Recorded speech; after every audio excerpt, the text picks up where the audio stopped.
October 3వ తేదీన జరిగినటువంటి టెట్లో వీటికి సంబంధించినటువంటి బిట్ అడగటం జరిగింది. వర్ణోత్పత్తి క్రమము, వీటిలో మరి చాలా అంశాలు ఉంటాయి. ఇది చాలా ఇంపార్టెంట్, చాలా ముఖ్యమైనటువంటి విషయము.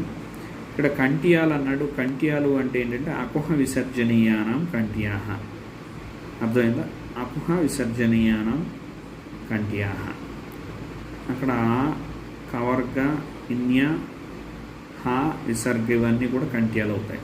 తాళవ్యాలు తాలువుల నుండి పుట్టినవి. ఇచుయశానాం తాలుహు.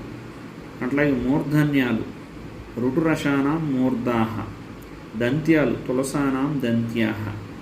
అట్లాగే ఓష్ట్యాలు ఉపపద్మనీయానాం ఓష్ట్యాహ. అట్లాగే కంఠతాలువులు కంఠతాళవ్యాహ. ఏదైతోహు కంఠతాలుహు.